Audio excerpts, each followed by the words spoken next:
Ndugu wa Tanzania, nawasalimu kwa jina la Jamhuri ya Muungano wa Tanzania. Kazi na utu.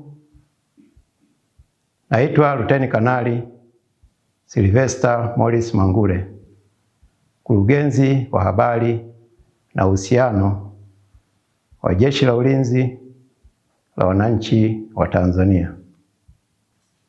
Ndugu wananchi, Jeshi la Ulinzi la Wananchi wa Tanzania linawajulisha wananchi kwamba hali ya mipaka ya nchi na usalama nchini ni shwari.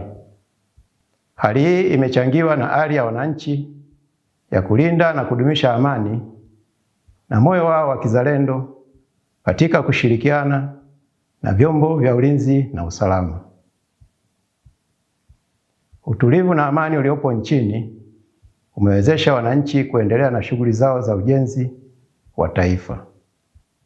Pamoja na uwepo wa hali ya amani na utulivu, kumekuwa na uhamasishaji na upotoshaji unaofanywa na wasioitakia mema nchi yetu, kwa kuwataka wananchi kushiriki kwenye vitendo vya vurugu na uvunjifu wa amani na utulivu nchini.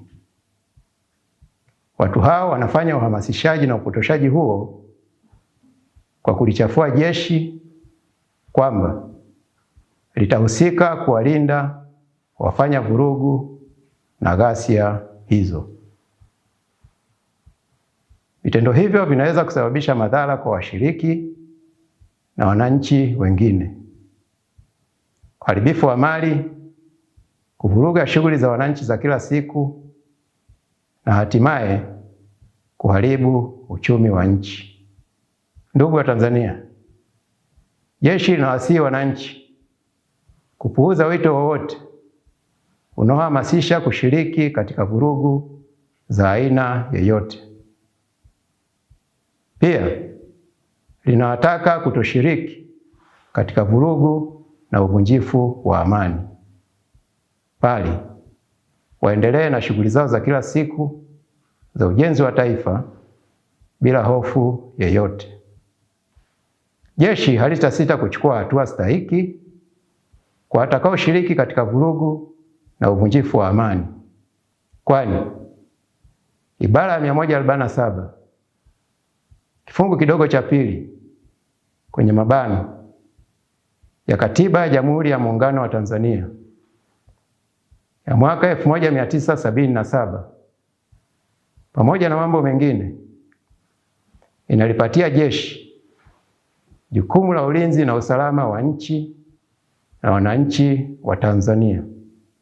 Aidha, jeshi limepewa mamlaka kisheria kusaidia mamlaka za kiraia pale kunapotokea vurugu, ghasia na uvunjifu wa amani nchini kwa mujibu wa kifungu cha 22 cha Sheria ya Ulinzi wa Taifa sura ya 192.